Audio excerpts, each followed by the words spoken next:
from Lovely JB Rosano. So karon kay ako ang i-discuss sa inyo kung unsa ang processing user input, kung unsaon siya pag-process sa Python o Java, and then sa basic data manipulation pod.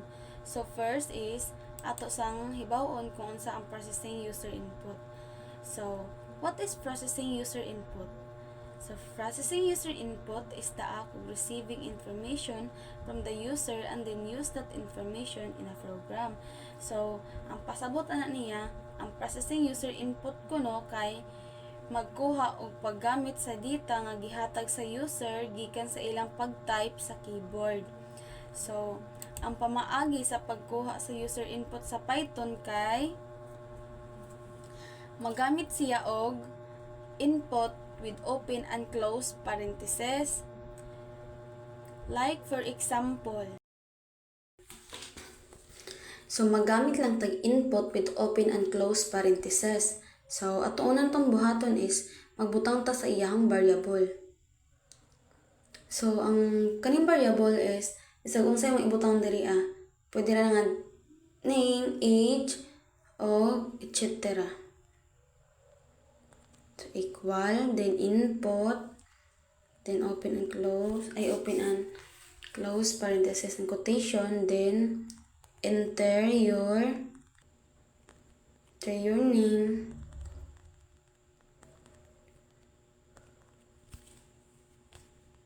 and then dili pa na siya. Kung kana lang imuhang ibutang is walay makita, dili mo makita ang gi-enter sa user. So kailangan pa nimo na siya i-print. So, ang print atong gigamit it because mao na siya ang gamiton para mag-display sa Python. So, print with open, close parenthesis and open, close quotation, then enter a name, then comma, and then name. So, ang pasabutan na niya, ang gi-enter sa user is masulod sa name, and then ang pag-display ana ang name kung unsay gi-enter sa user, which kung mag-enter ang user og Lovely, so mabutang siya diri sa gi-display nimo nga name. So like tan-awon nato ang kung unsay result niya.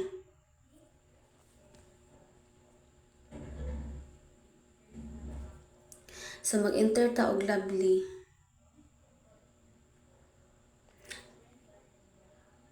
So, kana iyang result. Ang kaning name is mo na siya imuhang gi-display. And then, ang kaning Lovely is diri na siya gikan sa variable nga name kay ang gi-enter sa user, kung unsay gi-enter sa user is masulod siya sa variable nga name. So, mo nang ingana iyang result. Ihang pag-process sa pagkuha sa user input is kailangan pa siya mag-use og scanner class to take input. Like for example,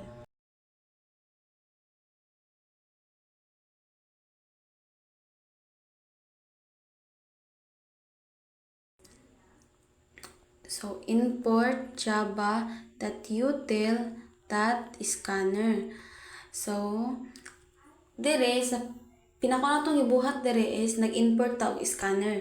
Then ikaduha is kailangan ta magbutang sa to ang public, sa to ang file name, kung unsay mo pangalan sa imong file is mao pud imong ibutang diri sa public class. Then open bracket, and then kung mag-start ta sa imong program, kailangan ka mag-type og public static void main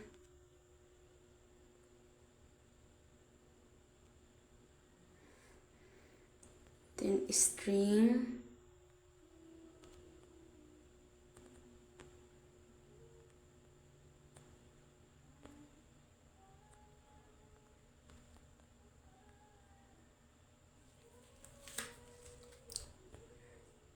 then open bracket.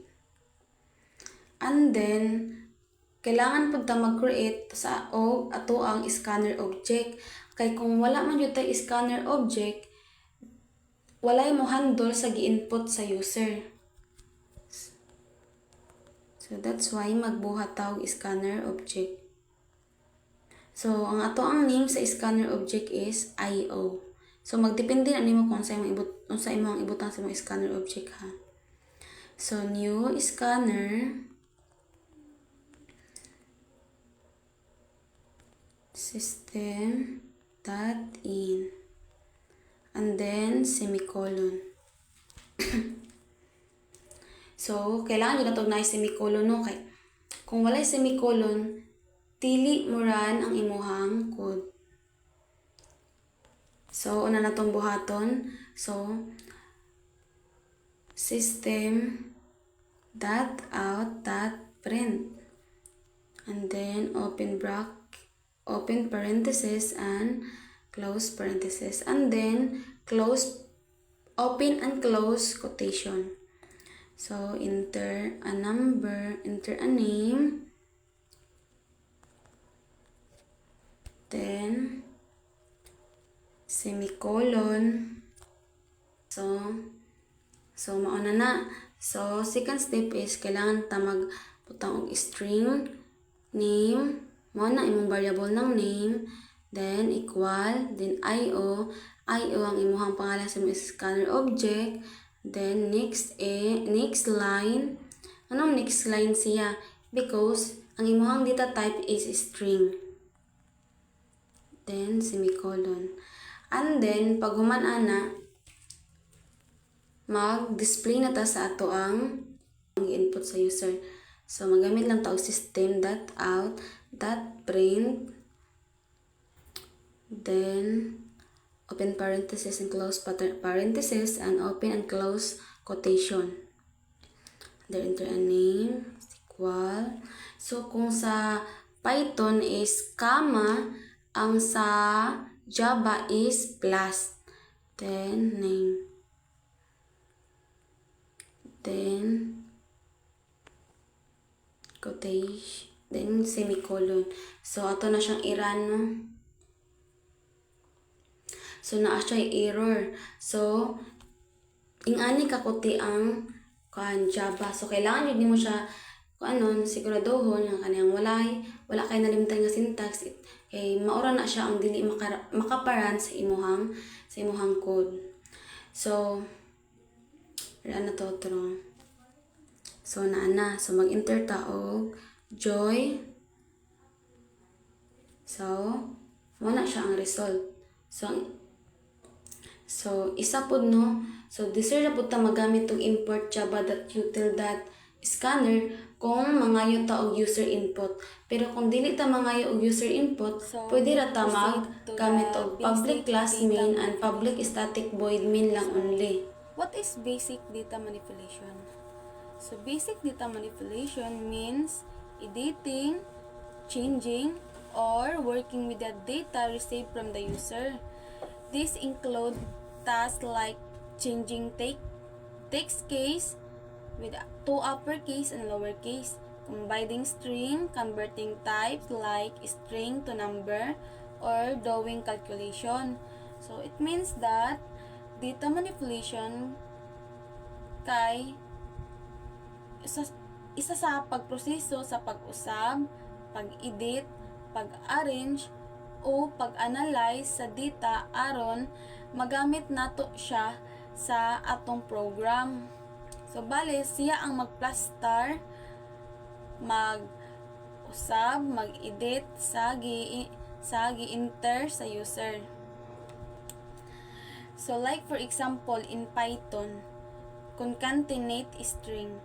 So unsay na concatenate strings? So ang concatenate string is iyang i-combine ang two or more string or text into one. So iyang pambuon. So iyang iisa ang text. So like for example, ang una natong buhaton is mag-assign ta sa value sa variables.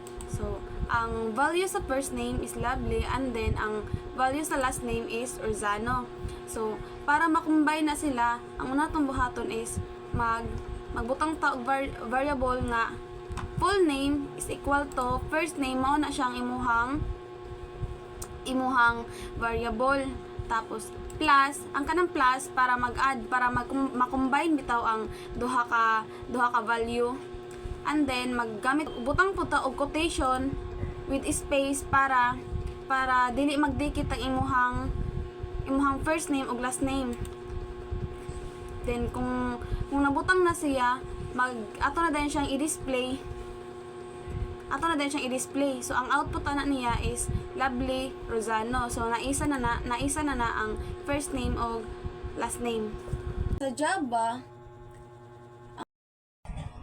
so kapareha naman sila sa Python, no? Pero ang Python is largo-largo na, pero ang Java is dili. So kailangan pa ka mag-provide og data types para makahibalo ang computer nga ang kanaang imong variable is string.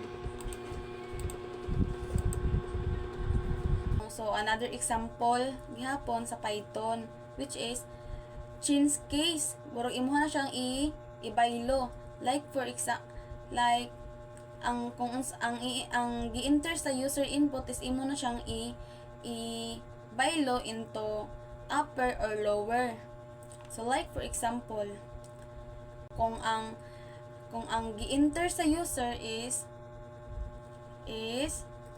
Lovely with small letter, so kung gusto mo siya ipa-convert into uppercase, magbutang lang ka og print with open parenthesis text dot upper with open and close parenthesis para ma-convert siya into uppercase.